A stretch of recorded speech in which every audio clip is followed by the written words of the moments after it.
Welcome back to Tetrakan Super Monoblock, a channel about repairing and using multitrack tape recorders. Continuing our vlog on a Tascam 464 Porter Studio, we're going to remove the transport. So the cables coming from the magnetic heads are underneath a tab here, and they're also held down with another kind of metal bendy tab there. I know from experience that with this 8-pin plug connects to the record and playback head, the silver one, whereas the black erase head goes to 4 separate plugs coloured white, red, black, yellow. I'm used to the colour scheme for 244, so I'm not exactly sure what the colour scheme is there. I guess it must be, let's see if we can see a clue here. Probably is like channel 1, 2, 3, 4. So 1 is white, 2 is red, 3 is black, and 4 is yellow. I actually bought a physical paper service manual for this. I haven't got round to scanning it and uploading it to my blog, but I will do that. So maybe as you're watching this, I've already done that. Check my blog if you want a copy. I've got a lot of service manuals out there. So just removing those. The cables in those are really thin, so even though you see me yanking a lot of these cables out with my fingers, I don't do it with these really thin cables that you get coming from the magnetic heads. It's too fragile, not worth the risk. It's been a while, so I can't remember exactly what's what, but certainly, you know, the layout that's common to a lot of these ones with plastic chassis that are in 2 halves. You've got the mixer and the control board are like set into the upper half, and then you've got the record, control, power transformer, transport. Then you'll have a series of cables connected to plugs along here. So let's pull these out. These are more stable cables, so I can just pull them out. I'm confident to do them by hand. Notice the location of this is the earth wire, so you know there's a wire from here that's going down to the metal plate that's functioning as earth within the circuit.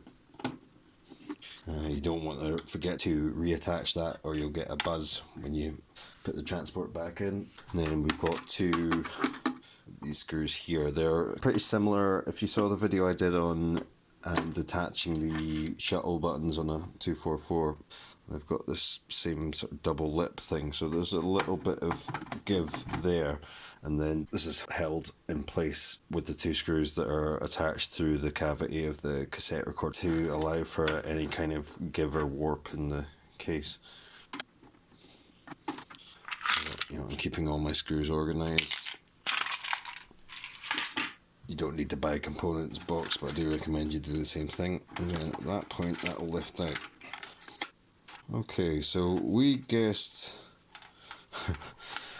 when I did the test video, I was saying, alright, the capstan's not turning, so maybe it's a faulty belt.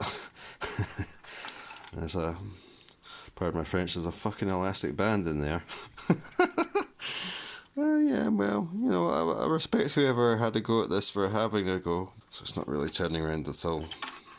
And look, you can see there's like, you know, the old belt, there's the black goo that's going to get on my fingers. So it's not been cleaned properly afterwards. So they've gone in there, not brought a proper belt, put an elastic band that's used for holding together envelopes and such like. It's not worked, and they've sold it to me. I'm not complaining really, because, you know, it allows me to make a small profit, which I then spend on guitar pedals and synthesizers. Cool. I haven't worked on this model a huge amount of times before, maybe 4 times before, something like that. But you can see that this plate needs to come off to access that belt. There's the idler wheels, so that's controlling how these reels rotate. They seem okay. I don't think I'm actually getting any marks on the pinch roller if I stick my thumb in there. Yeah, I mean, I can't really push into that and it's bouncing straight back, so they're okay. There's a little plastic disc on there, you take that off, put a rubber grommet on there, it would be fine. I've never had to change this kind of pinch roller. I seem to remember from looking online that there's an Iowa cassette decks use this kind of very thick rubber, very thin spindle or axle or whatever, pin, whatever we're calling that there. So, you know, I'm confident if I needed to, I could get a replacement part for a couple of quid for that. 3 motor system, So this one's just for turning the capstan via that flywheel. Look at that, I mean that's really stiff, no wonder that doesn't work. This real motor turns this idler wheel with that idler tire on it, and that turns the reels for fast forward or wind, and also pulls that tape taut so it doesn't get chewed up in play mode. And then this motor, via a system of cogs, retracts and what's the opposite? Tracts? I can't remember. Anyway, it pushes up and pulls down these heads in the pinch roller, so that's activating play, pause, etc, etc. I did mention before that there's cog C in there as one that crumbles to bits, so I'll probably do a separate video on that. We established in the previous one in this series that doesn't need to be replaced. Since I'm going to be selling this on, I probably will order that and replace it just in case and keep that one as a spare, but it's not absolutely necessary. Certain amount of dust and debris in there, so I'll probably get in there with some compressed air, demagnetize the heads. I did a video on how to do that with a 244, but it's going to be the same procedure for this. I'll be wiping those magnetic heads with little isopropyl swabs. No need to film that again, it's been covered in other videos. So let's get this open. Maybe it's just this screw. Let's see if it comes out after I remove this. No. Must be at least one more. Where's it attached? Oh yeah, it's that one there, that other recessed one.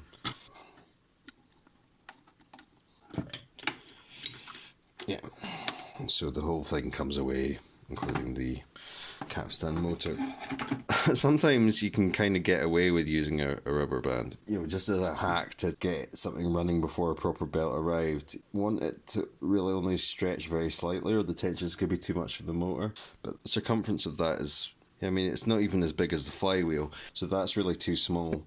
I've got a box of rubber bands in the studio just for, you know, tidying up cables and shit. Like, you know, here's a oscilloscope probe.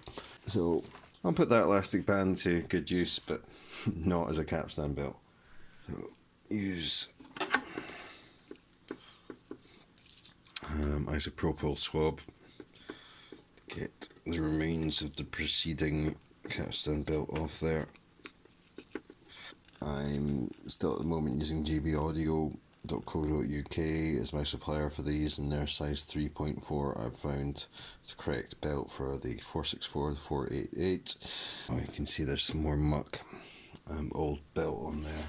Let's get rid of that before we go any further.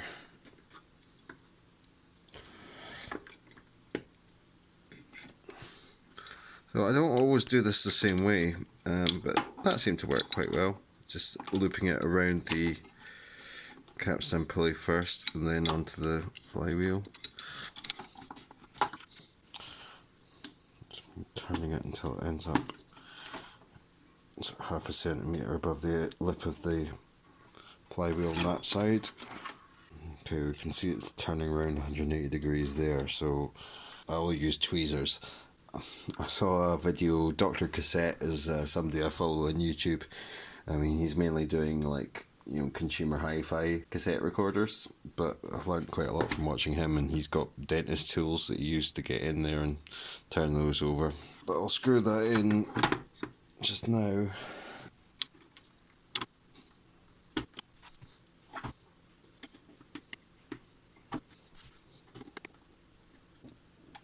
So I'll just try and flip this belt around. In fact, it might be easier from this side. Get under here, turn it 180 degrees on that side, and then spin it. Yep, okay, so that's straightened that out. Okay, so then I would reattach that. I'm not going to film that just now because I'm going to go on and do a complete strip down of this.